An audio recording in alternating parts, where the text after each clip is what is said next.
굉장히 싼 거예요. 한 끼 식사로 3.99불의 식품은 거의 없어요. 미국 올해 트렌드가 가심비입니다. 솔직한 답변을 원하십니까? 한국 음식 아이템으로서의 힘을 갖고 있지는 않았던 거고요. 지금 어떤 문제가 발생되고 있냐면 일본의 냉동 캘리포니아 롤을 만들어서 미국 대형마트에 납품을 하기 시작했습니다. 근데 결국에는 이 싸움에서 승리를 하기 위함은 한국식은 저는 가져가야 된다라고 생각을 합니다. 들을수록 똑똑해지는 지식 뉴스! 지금 현장에서는 폐업하는 가게들이 많이 나오고 있어요. 매주 저희는 부동산 업자들한테 리스트를 받고 있는데요. 일주일에 폐업하는 리스트가 한 9군데에서 10군데씩 요즘 나오고 있고요. 뉴욕 안에서 느끼는 체감은 굉장히 얼어붙었습니다. 지난 1분기 미국 경제가 예상보다 성장세는 움츠러들면서 반대로 물가는 껑충 뛴 것으로 나타났습니다. 웬디스라는 햄버거 체인이 있습니다. 메뉴 가격을 8% 올렸고요. 치폴레라는 멕시칸 브랜드가 있습니다. 7.5%를 올렸습니다. 그래서 미국 올해 트렌드가 가심비입니다. 어떤 거를 먹더라도 자신이 원하는 거에 마음이 이끌리는 음식으로 간다라는 거죠.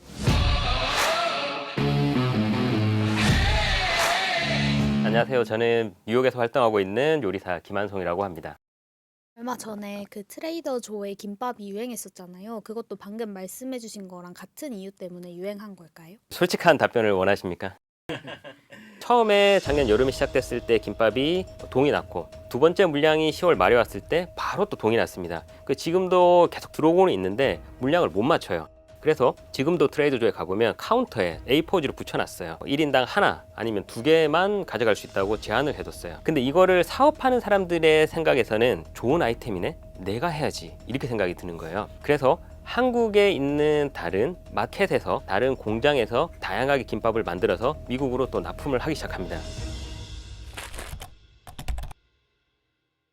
트레이더조에서 김밥이 매진 열풍이 났으니까 여기서도 매진이 나야 되겠죠. 근데 결과는 그렇지 않습니다. 트레이더조에서의 김밥의 인기는 사실 다각도로 제가 분석을 드릴 수 있을 것 같아요. 첫 번째로 가격적인 부분을 좀 들 수 있어요. 트레이더조에 가보시면 김밥 가격이 3.99불, 제가 있던 마켓에서는 3.5불이었는데 굉장히 싼 거예요.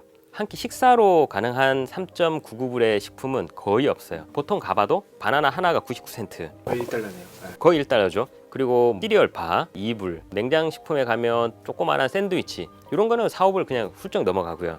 3.99불이라는 거는 굉장히 제한적인 넘버로 마케팅을 한 거였습니다. 그래서 가격적인 부분이 굉장히 좋았기 때문에 사람들은 열광을 할 수밖에 없었고요. 두 번째는 이게 되게 중요한데요. 베지테리안이었습니다. 그러니까 한국에서는 그 베지테리안이라는 걸 인식을 잘 못하세요. 근데 미국에서는 다 인종이 다르고 종교가 다르기 때문에 어떤 거를 먹는가가 굉장히 중요합니다.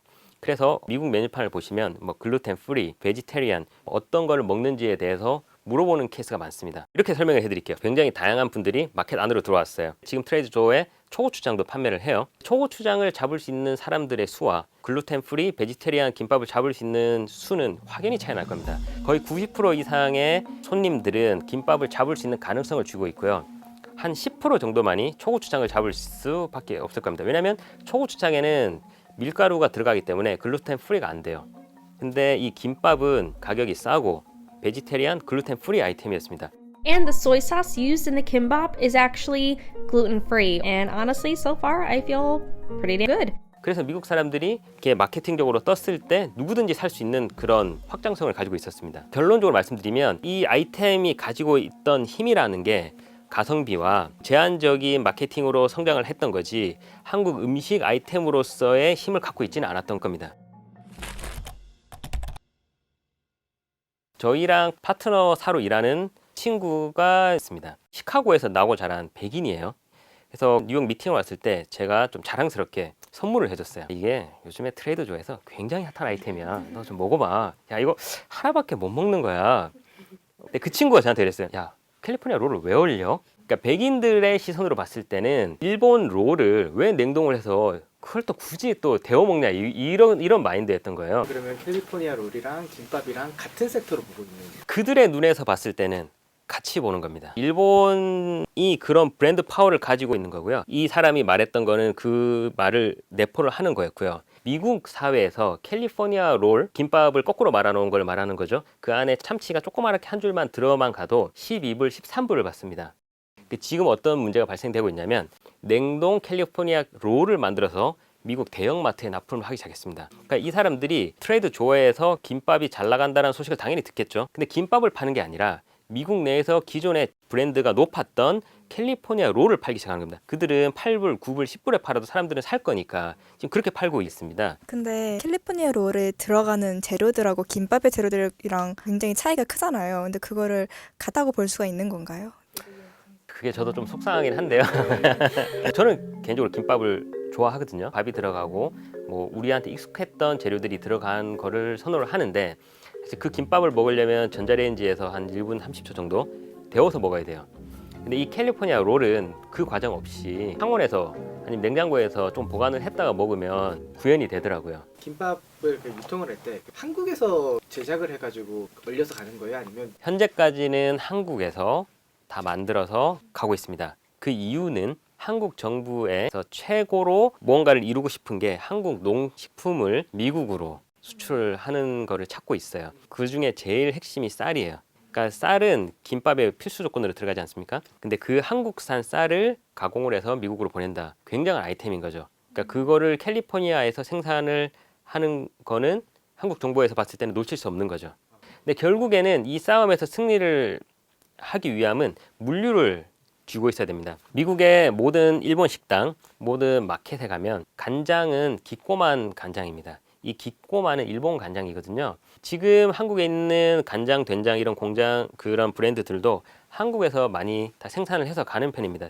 근데 이 기꼬만사가 캘리포니아에 처음에 공장을 지었었어요. 거기서 간장 그리고 된장까지 다 생산을 해서 미국에 있는 모든 간장 시장을 휩쓸었습니다. 지금은 어느 마트를 가도 간장은 기꼬만사가 쥐고 있습니다. 핵심은 물류였던 거죠. 그러니까 미국에서 식품 사업을 하기 위함은 가장 첫 번째 싸움은 물류 싸움이 될 겁니다. 그러면 한국 식품 기업들이 미국에 진출을 한다면 가져야 될 경쟁력으로는 어떤 것들이 있을까요? 사실 2010년 즈음 해서 한식의 세계화라는 한국 정부의 코드가 있었죠. 그때 당시에는 성공을 하지는 못했었습니다. 그 시절에 한국 음식을 했던 식당들도 사실 좀 미미한 숫자였습니다. 그런데 이게 미국에서 K푸드가 확 뜨기 시작한 해는 2017년부터입니다. 2015년도부터 해서 BTS가 정상급으로 활동하기 시작했던 그게 정확하게 일치합니다. 현 시점에서 미국에 진출하는 식품 기업들을 봤을 때 한국식 치킨이 좋은 예가 될 수 있을 것 같습니다. 왜냐하면 미국 사람들은 치킨을 굉장히 좋아하고요. 1년에 한 번 미국의 가장 치킨 수요가 높은 날이 슈퍼볼 데이입니다. 2월 둘째 주 일요일인데요. 이날은 모든 사람이 치킨을 시켜요. 치킨 소비량이 굉장히 많은 날인데 한국식 그 한 마리 치킨이 아니라 치킨 윙만 시키는 날입니다. 그래서 이날을 기점으로 치킨 윙 가격이 상승을 했다가 내려갈 정도로 정점에 이르는 그런 날이 있습니다.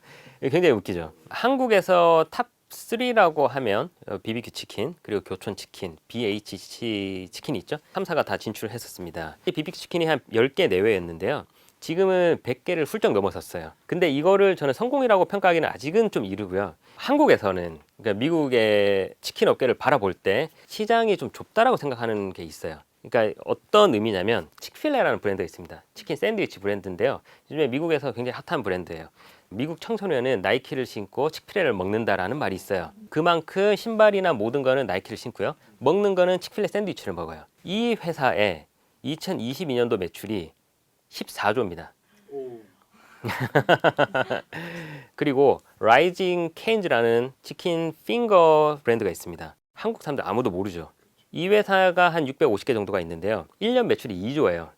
오뚜기, 농심이 지금 1년에 한 3조 조금 더 넘게 수익을 내고 있는데 이거는 그냥 식당인 거잖아요. 치킨을 받아서 튀겨서 내는 그런 브랜드인데 매출이 2조면 어마어마한 거죠.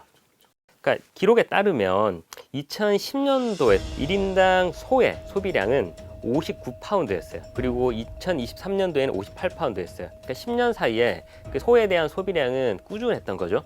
근데 치킨의 경우에는 2010년도 82파운드에서 2023년도에 101파운드로 상승을 했습니다. 거의 20파운드 정도 상승을 한 건데요. 여기는 이제 미국으로 건너오는 다양한 이민자들의 영향도 있을 거고요. 이민자들이 계속 치킨을 먹으니까 육개업체에서는 더 많이 생산을 할 거고요. 이런 영향으로 인해서 더 치킨 브랜드들이 생겨났습니다.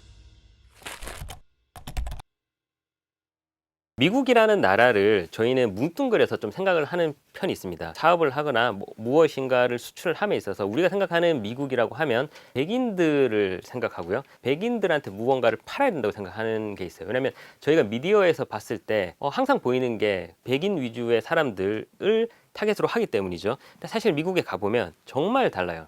우리가 뭐 메이저리그 야구 경기를 봤을 때 자세히 보면 이 친구는 도미니카에서 왔고, 이 친구는 멕시코에서 왔고, 이 친구는 베네수엘라에서 왔고, 이 친구는 캐나다에서 왔고, 다 달라요. 그 말인즉슨 다 인종이 다르고 종교가 다르고 먹는 게 다 다르다라는 의미거든요. 예를 들어서 무슬림 계열들은 다른 어떤 종류의 고기를 못 먹고 그게 제한이 되어 있는데, 근데 그거를 하나로 줄 수 있는 게 치킨입니다. 치킨은 모든 인종들이 다 먹을 수 있습니다. 저희는 어쨌든 미국에서 한국식 치킨을 팔아야 되는 거잖아요. 근데 그러면 이 대상은 한국 사람이 아닌 미국 사람이 돼야 되는 거죠.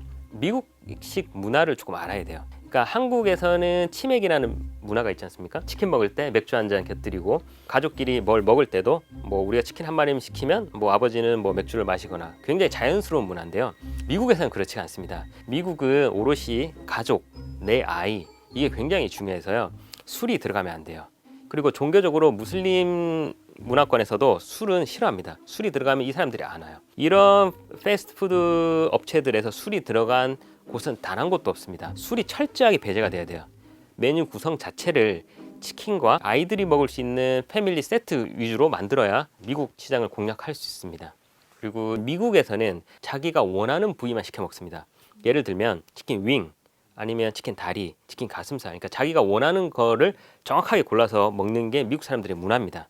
그래서 그 브랜드들이 미국 사람들이 선호할 수 있게끔 윙을 따로 판다든지, 다른 부위를 따로 판다든지, 그리고 별도로 한국식 치킨, 한국식 정체성은 저는 가져가야 된다라고 생각을 합니다. 한 마리 치킨을 유지하는 거는 맞다라고 보고요. 그리고 소스를 온 더 사이드로 해서 별도로 제시를 할 수 있는 옵션들을 가져간다면 충분히 미국 시장에서도 매력 있는 상품이 될 거라고 생각합니다. 한국 푸드는 경쟁력이 있나요? 제가 이런 질문 되게 많이 봤어요. 한국에서 베트남 포집에 가서 포를 드세요. 아, 베트남의 전기를 이어받아야지, 이런 느낌 안 드시잖아요. 그리고 뭐 팟타이를 먹을 때 태국에 놀러 가고 싶어, 뭐 이런 마음이 들지는 않으시잖아요. 우리가 그 음식을 먹는 거는 일단 첫 번째 맛있는 음식이라서 먹는 거고, 그리고 음식 자체가 어느 정도 궤도에 올라왔기 때문에 우리가 찾아볼 수 있는 거지 않습니까? 80년도, 90년도에는 미국에서 일본 음식이 좀 그런 포지셔닝이었어요. 데이트를 하러 가요. 못하는 젓가락질을 하면서 이게 좀 트렌디한 음식이지. 근데 이제는 일본 라면 먹으러 가자, 캘리포니아 롤 먹으러 가자, 이런 얘기가 아니라 야, 코리안 바비큐 먹으러 가자, 한국 음식 먹으러 가자, 이게 트렌드가 됐어요. 그들이 보는 눈높이와 먹는 음식의 퀄리티에 부합을 한다라고 답변을 드리고 싶습니다. 오늘 교양이를 부탁해는 여기까지입니다. 감사합니다.